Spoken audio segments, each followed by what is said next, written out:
தலித் மக்கள் என்ன சாப்பிடுவார்கள் என்பதை நீங்கள் எந்த வரலாற்றிலோ மானுடவியலிலோ தெரிந்து கொள்ள முடியாது. அடுத்த சந்ததியான என் குழந்தைகள் நாங்கள் முன்பு என்ன சாப்பிட்டோம் என்பதை தெரிந்து கொள்ள வேண்டும். அதனால்தான் நான் இந்த புத்தகத்தை எழுதினேன்.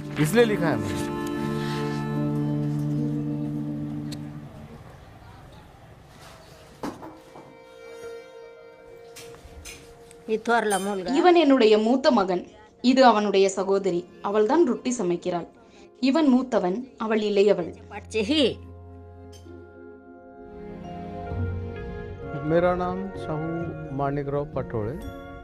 என் பெயர் ஷாஹு மாணிக்ராவ் படோல். காம் காவூன் தான் என்னுடைய சொந்த கிராமம். நான் மாங் சாதியை சேர்ந்தவன்.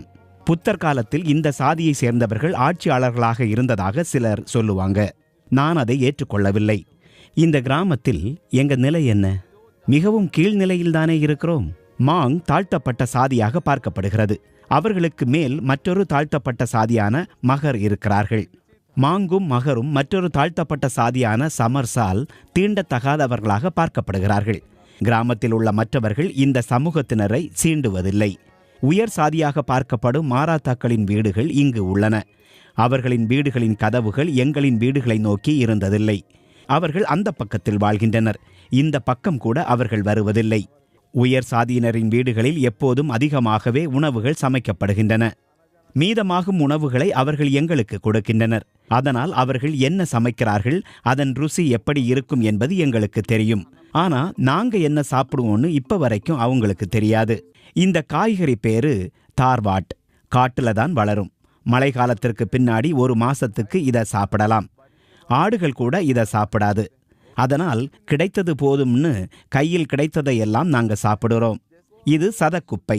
இதன் வேர்கள் சாப்பிடுவதற்கு ஏற்றது. முன்னாடி குழந்தைங்க இதை சாப்பிடுவாங்க. ஆனா இப்ப இருக்க குழந்தைகளுக்கு இது என்னன்னு கூட தெரியாது. இந்த செடியோட பழத்தை நாங்க சமைச்சு சாப்பிடுவோம். இத மாராத்துல சராட்டான்னு சொல்லுவோம். உங்களால என் குழந்தை பருவத்துக்கே திரும்ப போயிட்டேன். இங்க பாருங்கள், இதில் பழங்கள் இருக்கின்றன. இதை நாங்க இப்படித்தான் சாப்பிடுவோம். இதை சாப்பிட்டா நாக்கு ஊதா நிறமாகிவிடும்.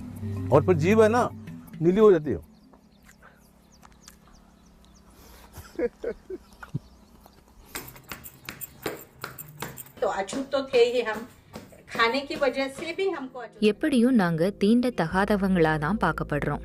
எங்களோட உணவு பழக்கங்கள் காரணமாக எங்க கூட உறவாடுறத அவங்க தவிர்க்கிறாங்க. சாப்பாடுல புரதச்சத்து தேவை. அதுக்காக எங்களால ஆட்டிறைச்சி சாப்பிட முடியாது. அதோட விலை அதிகம். அதனால் மாட்டிறைச்சியை சாப்பிடுறோம். கிராமத்துல இருக்க உயர் சாதிக்காரங்க இப்பவும் எங்களை பழிச்சு பேசுவாங்க. நீ என்ன கொண்டு வந்திருக்கேன்னு கேட்பாங்க. அவங்க என்ன சாப்பிடுறாங்கன்னு நாங்க யாரையும் கேள்வி கேட்டதில்ல. ஆனா உயர் சாதிக்காரங்க இதில் ரொம்ப விருப்பமா இருக்காங்க. இது என்ன வித்தியாசமான வாசனையா இருக்குன்னு, நீங்க என்ன சமைக்கிறீங்கன்னு கேட்பாங்க. ஆனா யாரோட சமையலறைக்கும் போக எங்களை அனுமதிக்க மாட்டாங்க.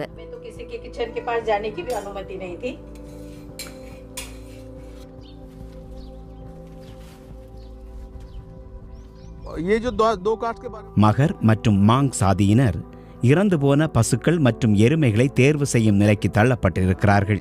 இது குறித்து நான் என்னோட புத்தகத்தில் எழுதியிருக்கிறேன். மழை காலங்கள்ல அதிக மழை பெஞ்சா தானியங்களுக்கு பற்றாக்குறை ஏற்படும். அப்போ இறந்து போன கால்நடைகளின் இறைச்சியைத்தான் இவர்கள் சாப்பிட்டாக வேண்டும். கட்டாயத்தின் பேர்ல தான் இதை செஞ்சாங்க. பின்னாடி என்ன சாப்பிடுகிறோமோ அதை வச்சே உணவு பழக்கங்களை வகுத்துக்கிட்டாங்க.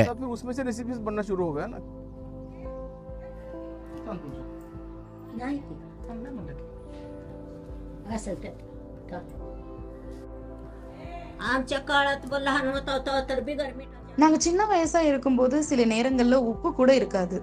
மழை காலத்துல எப்போவாவது தானியங்கள் கிடைக்கும்.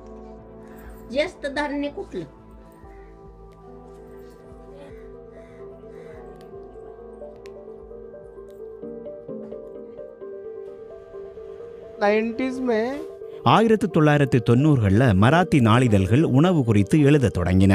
ஆனா எங்க உணவை பத்தி எங்கேயும் எழுதலேன்னு புரிஞ்சுக்கிட்டேன். அதனால எங்க உணவு பத்தி சில மராத்தி நாளிதழ்களுக்கு எழுதி அனுப்பினேன். ஆனா யாருமே அதை வெளியிடல.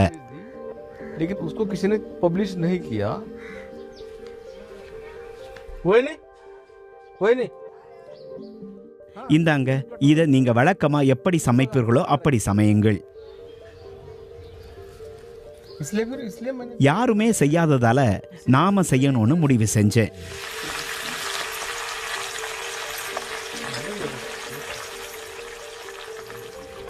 इसलिए फिर से मैंने दलित लिटरेचर पूरा ஏற்கனவே உள்ள தலித் இலக்கியங்களிலிருந்து நான் சில வார்த்தைகளை கண்டறிந்து அனைத்தையும் திரட்டினேன். कुरडूची भाजी केली.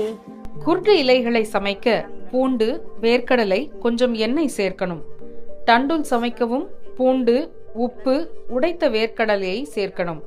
தர்வாட்டை சமைக்க சிகப்பு மிளகாய் தூள், உடைத்த வேர்க்கடலை, பூண்டு, எண்ணெயை சேர்க்கணும். तरवाट्याची. फिर लिखना शुरू कर दो. लिखते நான் எழுதத் தொடங்கி எல்லாவற்றையும் ஒன்றாக சேர்க்க எனக்கு 3 வருஷம் ஆயிடுச்சு.